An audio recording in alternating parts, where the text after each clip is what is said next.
Good morning and welcome to Project 224, Image Processing, Navigation, and Collision Avoidance. You're going to be using what you picked up in 222 and 223, especially finding color codes and the center X, and basically you're just going to be putting it together and making the robot finally move, because that's what we want. First things first, we need to download your starter code, because that's what we're going to be doing this morning, is working on it. Read through the part about convoys, because it's actually kind of cool, because this is where it's heading, whether you like it or not. So we're downloading it. Read through the code. Now this is part of it I want you to do. This is actually on the worksheet. Add comments to help identify.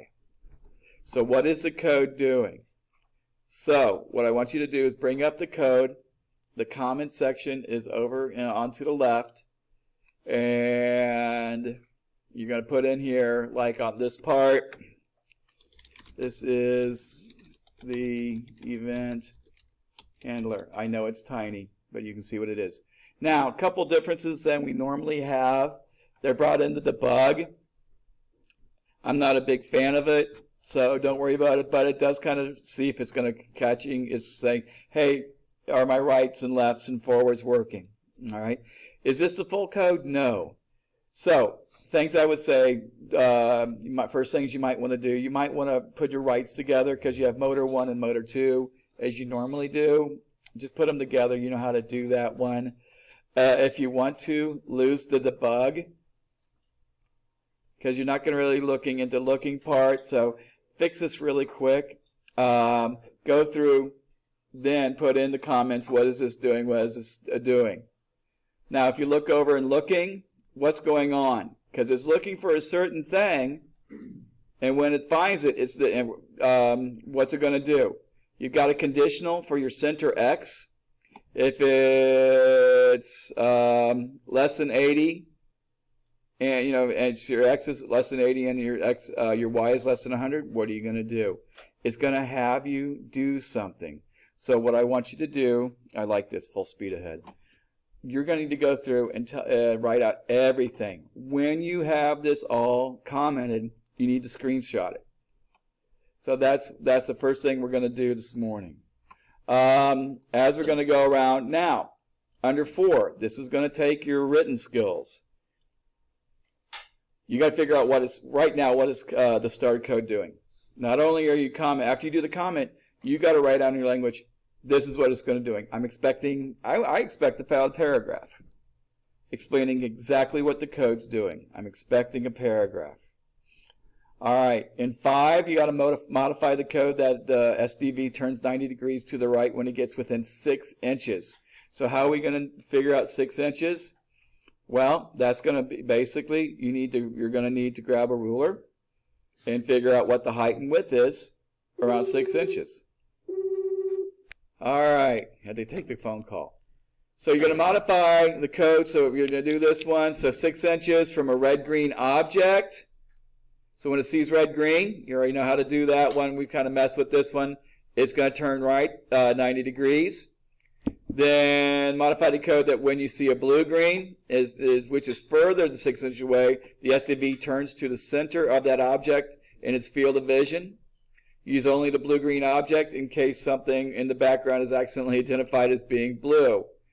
So that's going to be a hard one because if you look around you, there is a lot of blue in this room. It's on the floor. It's on our pants. There's a lot of blue in this building. So you best to keep it this one. All right. Now, in 7, you're going to modify your code that when the blue-green object is centered in the SDV's field of vision and further away than 6 inches, the SDV drives towards that object. So these are the first thing we got to go in and take care of this one. So you got to figure out what's going on. Now, after you get past 7, at 7, you have to save it. You are going to have to save your your code with all the modifications in there. And at this point, you need to say, okay, now we're going to make a V2 and start going from up there.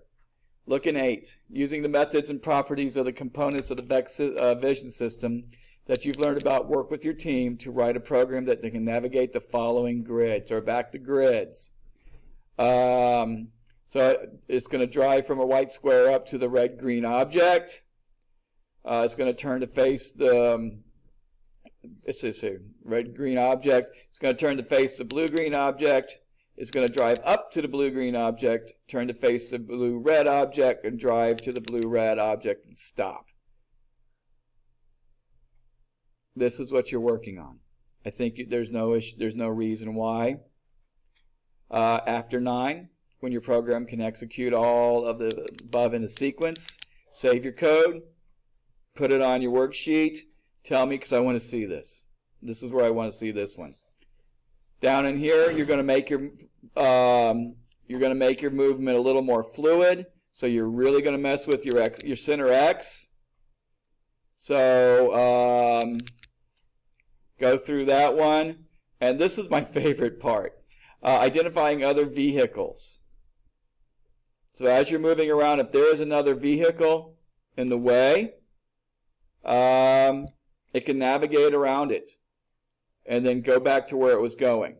This is a collision avoidance. So basically, think about what you're doing. You're making an autonomous vehicle that is going to go do what it tells you to do, and if something's in its way, it's going to go around it as opposed to plowing into it, because these are too expensive to play catch-up derby. All right, if you have any questions or whatever, good for you. Ask somebody near you to find out the answer. Have a great day.